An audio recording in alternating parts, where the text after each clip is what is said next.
Dear students, Durga tutorial के online classes में आपका स्वागत है। हम आज आपको पढ़ाने जा रहे हैं 12th क्लास का हिंदी चैप्टर 2, जिसका नाम है उसने कहा था। उसने कहा था पंडित चंद्रधर शर्मा गुलेरी जी की एक काफी मशहूर कहानी है। आइए सबसे पहले हम इनका परिचय प्राप्त करते हैं। ये आप पंडित चंद्रधर शर्मा की तस्वीर देख रहे हैं। आइए पहले उन बिंदुओं से परिचय कराएंगे आपका जो आपको परीक्षा के ख्याल से महत्वपूर्ण बिंदु हैं। पंडित चंद्रधर शर्मा गुलेरी जी आधुनिक हिंदी के द्विवेदी युग के एक प्रमुख निबंधकार माने जाते हैं। ये बहुमुखी प्रतिभा के धनी व्यक्ति थे। अब हम कुछ पॉइंट पर विचार करें। इनका जन्म 7 जुलाई 1883 ईस्वी को हुआ था। इनकी मृत्यु 12 सितंबर 1922 को हो गई थी। इनका जन्म स्थान जयपुर राजस्थान है। मूल निवासी ये हिमाचल प्रदेश के कांगड़ा जिला के गुलेर नामक गांव के थे। इसलिए इन्होंने अपना नाम गुलेरी रखा। बहुत से साहित्यकारों की ये परंपरा चली आ रही है। विशेषता देखने को मिलती है कि वो अपने गांव का, शहर का नाम अपने साहित्यिक नाम के साथ जोड़ लेते हैं। जैसे मजरू सुल्तानपुरी, कैफी आजमी, साहिर लुधियानवी, इस हसरत जयपुरी, इस तरह से आप देखते होंगे। इसके अलावा कुछ कवि जी लोग अपना नाम जैसे दिनकर हुए, निराला हुए, इस तरह से वे लोग अपना उपनाम रखते हैं। आजकल के कवि जी लोग दीवाना, बेगाना, परवाना, मस्ताना ऐसे ऐसे अपना नाम रख रहे हैं। कुछ लोगों को कोई नाम नहीं मिलता है तो अनजाना ही नाम रख लिए। जैसे एक बनारस के साहित्यकार अनजान जी हुए थे। उनका ओरिजिनल नाम वो कभी नहीं यूज किए, अपना साहित्यिक नाम अनजान रख लिए, क्योंकि किसी का माता पिता अपने लड़के का नाम अनजान तो रखेगा नहीं। तो इस तरह से ये साहित्यकारों की परंपरा रही है। तो गुलेरी जी भी अपने गांव के नाम को अमर करने के लिए अपने नाम में चंद्रधर शर्मा गुलेरी उपनाम को जोड़ लिया, क्योंकि मूल निवासी ये गुलेर के थे। इनकी माता का नाम लक्ष्मी देवी था। अपने पति की तीसरी पत्नी थी। इनके पिता पंडित शिवराम शास्त्री जयपुर के राजजोशी थे। बचपन में ये संस्कृत शिक्षा प्राप्त किए, वैदिक शिक्षा प्राप्त किए। उसके बाद इलाहाबाद से एंट्रेंस, कोलकाता से इंटरमीडिएट, फिर इलाहाबाद से बीए और कोलकाता से एमए तक की शिक्षा प्राप्त किए। इनकी प्रमुख वृत्ति रही शोध कार्य, अध्यापन और शैक्षणिक प्रशासन। इनके विद्वता से प्रभावित होकर कई जगह इनको रिसर्च टीम में रखा गया। पंडित मदन मोहन मालवीय जैसे व्यक्तित्व ने इनको बनारस में अध्यापन कार्य के लिए आमंत्रित किया। आपको जैसा हमने बताया कि आधुनिक हिंदी के द्विवेदी युग के साहित्यकार हैं। इनके जीवन की विशेष परिस्थिति एक है कि पीलिया के तेज ज्वर के कारण मात्र 39 वर्ष में ही इनका निधन हो गया। हिंदी, अंग्रेजी, संस्कृत, बांग्ला, मराठी, जर्मन और फ्रेंच भाषाओं से इनका संबंध रहा। इन भाषाओं में इन्होंने रचना किया। इनकी रचनाओं की सबसे बड़ी खासियत यह है कि ये अपनी रचनाओं के माध्यम से धर्म के एक नए स्वरूप की ये व्याख्या किए। इनके लिए धर्म का मतलब कुछ और था। जो बात हम लोग मानकर चलते हैं धर्म के बारे में, उससे ये अलग हटकर थे। एक और इनके साथ खूबी ये थी कि ये 100 वर्ष आगे की सोच रखने वाले विद्वान थे। जैसा कि आप इनके निधन तिथि से जानते हैं कि इनकी मृत्यु जो थी 1922 में हो गई। आज हम 2020 में बात कर रहे हैं। 100 वर्ष, लगभग 100 वर्ष पहले की बात कर रहे हैं। लेकिन जब आप इनके विचारों को देखेंगे इनकी रचनाओं में, तब पता लगेगा कि ये जो चीजें आज प्रासंगिक है, जिनकी आज बहुत जरूरत है, उनकी भी चर्चा ये रचनाओं में बहुत पहले कर चुके थे। इनकी मान्यता थी खेलोगे कूदोगे होगे खराब, पढ़ोगे लिखोगे बनोगे नवाब। और इसको वो साबित भी किए। ये खेल को शिक्षा का सशक्त माध्यम मानते थे। इन्होंने बाल विवाह का विरोध किया, स्त्री शिक्षा का समर्थन किया, छुआछूत का हमेशा ये विरोध किए। ये छुआछूत को सनातन धर्म का विरोधी मानते थे। अर्थहीन कर्मकांड और ज्योतिष से जुड़े हुए अंधविश्वासों का वे जगह जगह जोरदार खंडन करते थे। धर्म को गुलेरी जी बराबर कर्मकांड नहीं बल्कि आचार विचार, लोक कल्याण और जन सेवा से जोड़ते थे। आज हमारे भारत के प्रधानमंत्री नरेंद्र मोदी जो स्लोगन लेकर चल रहे हैं, सबका साथ, सबका विकास, सबका विश्वास, यह बात गुलेरी जी लगभग 100 वर्ष पहले कह चुके हैं कि समाज में जाति धर्म से ऊपर उठकर सबके विकास की जब तक हम बात नहीं करेंगे, हमारा समाज जो है आगे नहीं बढ़ेगा। और यही समाज के लोगों का, शासक वर्गों का असली कर्तव्य है। आइए अब हम इनकी प्रमुख रचनाओं पर नजर डालते हैं। गुलेरी जी जीवन में मात्र 3 कहानी लिखे थे। सुखमय जीवन, बुद्धू का कांटा और उसने कहा था। उसने कहा था उनकी अंतिम कहानी थी। सबसे पहले उन्होंने सुखमय जीवन प्रकाशित किया, इसके बाद बुद्धू का कांटा, इसके बाद उसने कहा था 1915 में यह कहानी प्रकाशित हुई थी। और यह विडंबना रही है समाज के कि गुलेरी जी जो एक अच्छे निबंधकार थे, बहुमुखी प्रतिभा के धनी थे, उनके अध्ययन, ज्ञान और रुचि का क्षेत्र हालांकि बेहद विस्तृत था। उनकी प्रतिभा का प्रसार भी अनेक कृतियों, कीर्ति रूपों और विद्याओं में हुआ था, किंतु आम हिंदी पाठक ही नहीं, विद्वानों का एक बहुत बड़ा वर्ग भी उन्हें अमर कहानी उसने कहा था कि रचनाकार के रूप में ही पहचानता है। इस कहानी के माध्यम से ही लोग उनको ज़्यादा जानते हैं और उनको कहानीकार के रूप में ही मानते हैं। जिस तरह से चांद की रोशनी सितारों की चमक को धूमिल कर देती है, यह कहानी जो है द्विवेदी जी की सारी रचनाओं से जनमानस का ध्यान हटा दिया और इस कहानी के कहानीकार के रूप में ही उन्हें प्रसिद्धि प्राप्त हुई थी।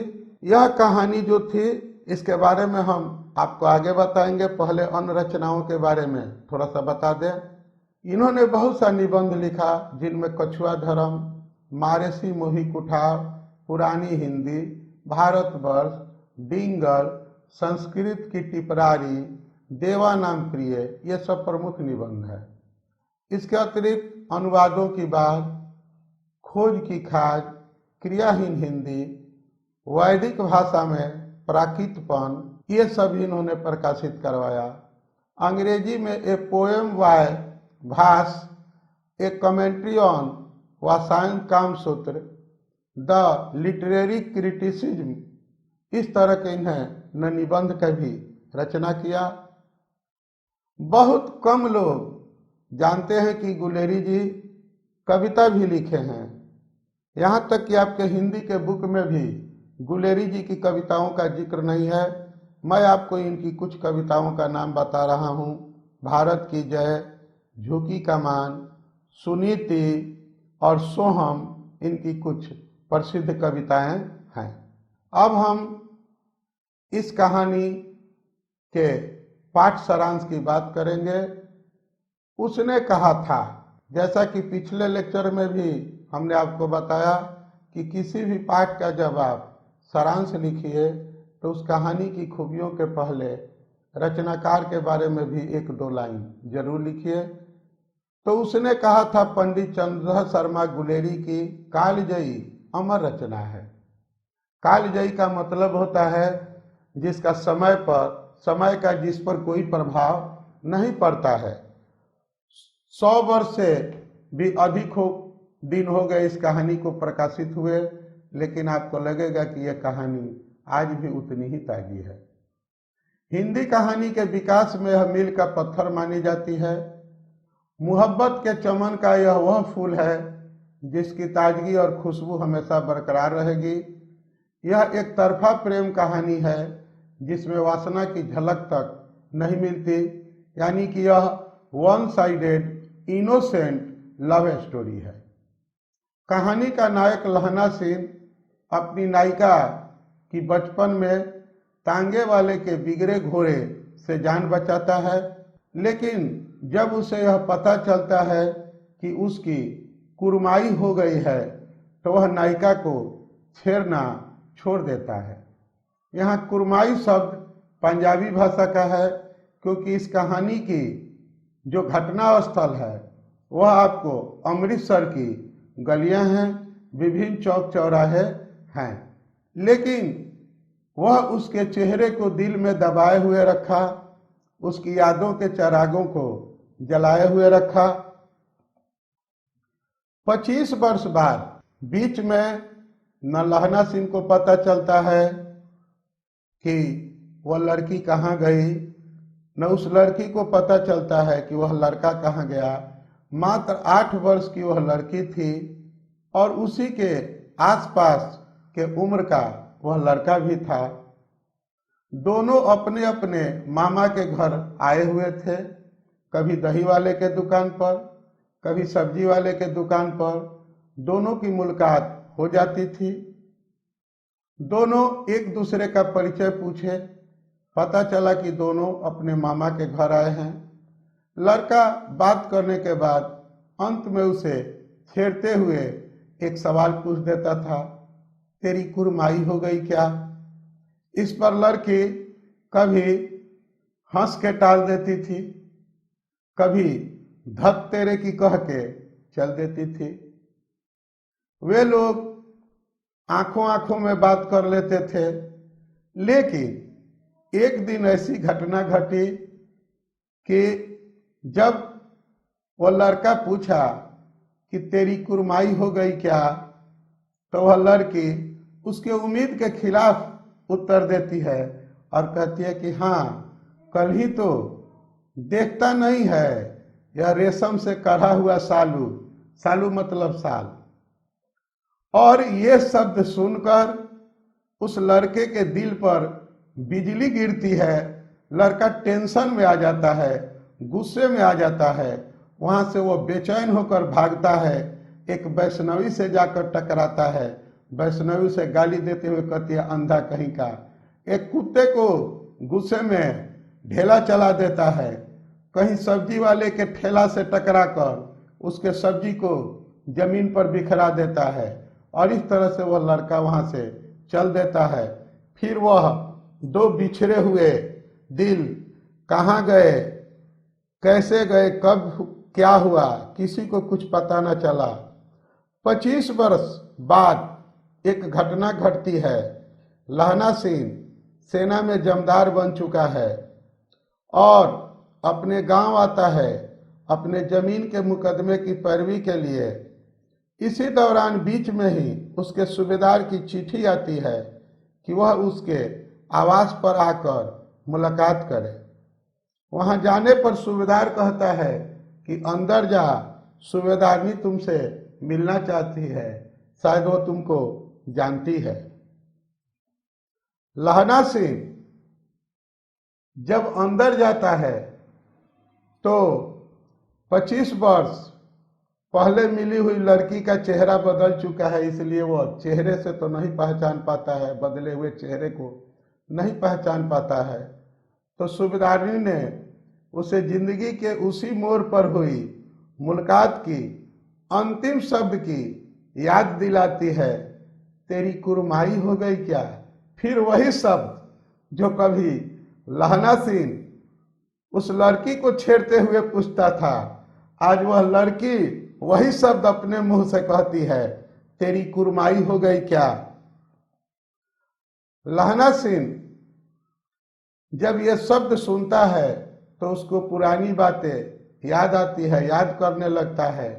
सूबेदारनी चुपचाप खामोश नजरों में बात करती है, मानो यह कहती है कि कल तुम जुदा हुए थे जहां साथ छोड़कर, हम आज भी खड़े हैं उसी दिल के मोड़ पर। तो लहना सिंह पूछता है, बोलो अब क्या चाहिए। बहुत भावुक क्षण आता है जब लहना सिंह पूछता है क्या चाहिए। वो बोलती है, कभी तूने मेरी जान बचाई थी, याद कर उस क्षण को, उस लम्हे को जब तूने मेरी जान बचाई थी। लेकिन आज मैं तुमसे आंचल पसार कर फिर से कुछ मांगना चाहती हूं, इसको भीख ही समझ लेना। अपने पति और पुत्र की जान बचाने का वादा चाहिए मुझे। इस पर लहना सिंह वादा करता है, उसे भरोसा दिलाता है और वहां से चल देता है। युद्ध भूमि में सूबेदार और उसके बेटे की जान वह अपनी जान की कुर्बानी देकर बचाता है।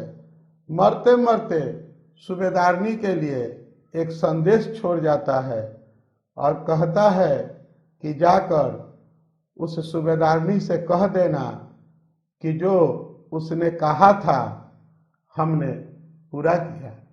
इस तरह से यह कहानी समाप्त होती है। यह कहानी सुखांत भी है और दुखांत भी। सुखांत इस मामले में है कि सूबेदारनी को अपना बेटा और पति सलामत मिल जाता है, और दुखांत इस बात को लेकर है कि सूबेदारनी जो लहना सिंह उस पर एहसान किया था, कहीं न कहीं उसके दिल में मोहब्बत की चिंगारी दबी हुई थी, जिसका वास्ता देकर उसने कहा था कि मैं आंचल पसार कर तुमसे कुछ मांगना चाहती हूँ। आज उसका वह चहेता दुनिया में नहीं रहा, ये भी उसके मौत की खबर उसे मिलती है, तो उसे सुख भी हुआ है और दुख भी हुआ है।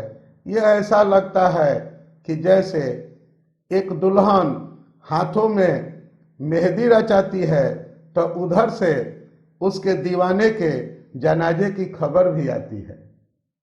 इसी के साथ हमारा आज का ये लेक्चर यहीं पर समाप्त होता है। हमें उम्मीद है कि आपको पसंद आया होगा। इंतजार कीजिए हमारे अगले लेक्चर का। एक नए पाठ के साथ हम फिर आएंगे, फिर मिलेंगे यूट्यूब के माध्यम से।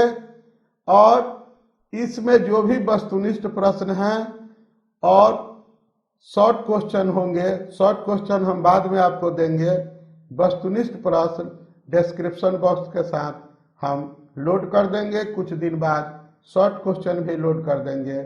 तब तक के लिए आपको बहुत बहुत धन्यवाद और मेरे तरफ से अच्छी तैयारी की शुभकामनाएं। Thank you.